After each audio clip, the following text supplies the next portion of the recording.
Welcome back to Forever Young. We are in our final segment. This is Anne Marie and Eric Johnson coming at you from the Health Hut on Henry Street. Eric, we're talking about heart disease and cholesterol and all that goes with that. And I know we're going to talk about smoking because it's a huge factor, but could you first please define for me two things? The first is C-reactive protein. Yeah, well, that's an inflammation marker that's found in the blood when there's an excess protein that's sort of collecting in the body, like a toxic residue from different proteins. Usually a lot of it's caused by too much protein. Okay. And that's a marker that when that actually gets trapped in the tissues, the body tries to neutralize it.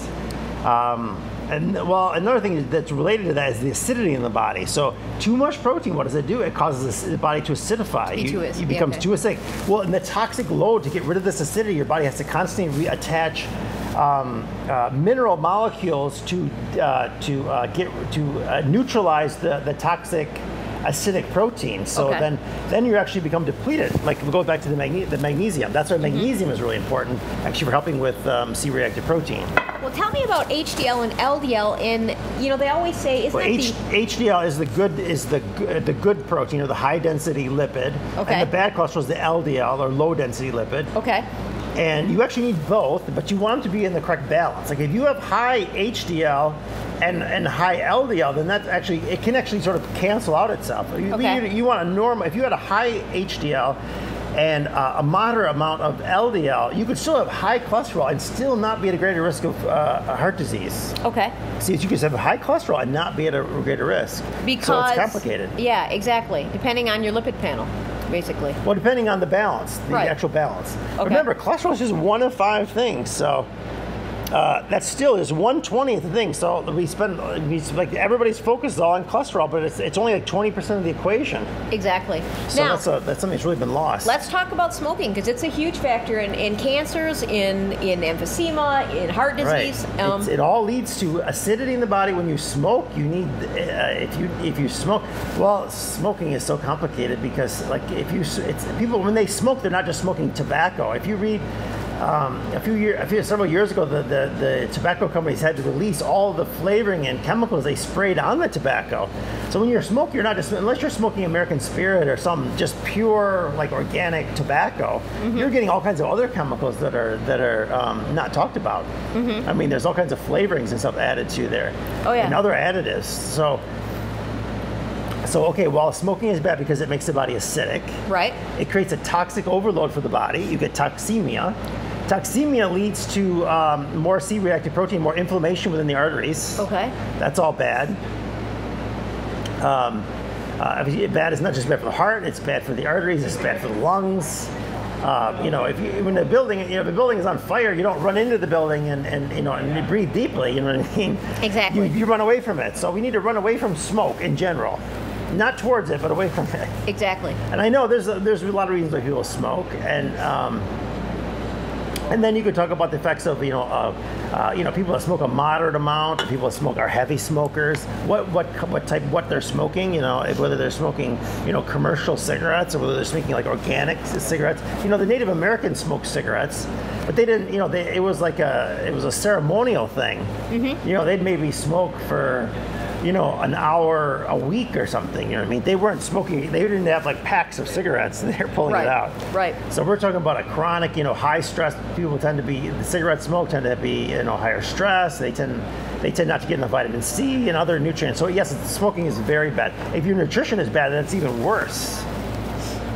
If you're not getting enough vitamin C and the phytonutrients that are heart protective and blood vessel protective, then smoking is infinitely worse than somebody who is getting those things. Now, nobody should smoke. I mean, that's just straight up. Yeah, you should not smoke. It's just not good in any way, really. It's not good in any way. If you have to smoke, you should cut way back. And I was just getting I shouldn't even be saying this, but you should get a natural cigarette. You should get a natural tobacco. Right. With a filter and everything. Exactly. Now, so recapping basically. Until you're able to quit. To recap, because we are coming to the end of the program, basically there are natural alternative ways to work with heart disease. Well, I want to stress, let me just stress two things though for this whole segment. You only got two things to remember. Don't get too much saturated fat and protein. So you need to lower your saturated fat intake. Okay. Not that you don't need some saturated fat, even from butter and meat. For a lot of people, particularly O blood types, they need a certain amount of that, but it's just the extreme amounts. You know what I mean? And of course, if you do eat meat or dairy, they should come from organic sources. Exactly. They should not be fed genetically modified grain. Exactly. Which is, these are all, if you're not getting this stuff, organic, then you're not getting the right stuff. Right. You want to get local, organic meat and dairy. Okay. And keep it down to a minimum. Okay. If you use cheese as a flavoring agent, then we just eat too much. We need to really reduce the amount of... Cut the amounts of things back so that you keep, And we should mention sugar. Sugar increases, diabetes increases your risk for heart disease and coronary artery disease. Diabetes increases your risk for everything. Right, so that comes down to, we got to eat about...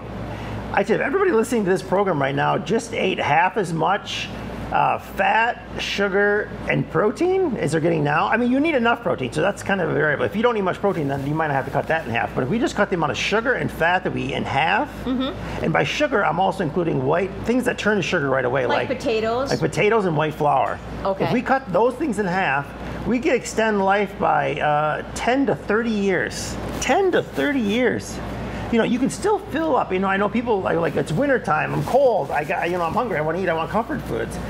Well, instead of having, say, mashed potatoes, have mashed millets, or have brown rice. like you do. You make rutabaga and cauliflower. Butternut squash. Squash. Oh, I love my squash.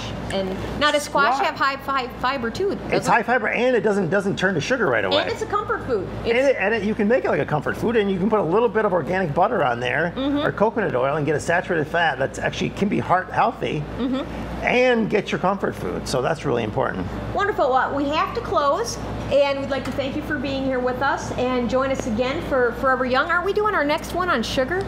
Isn't that what we're...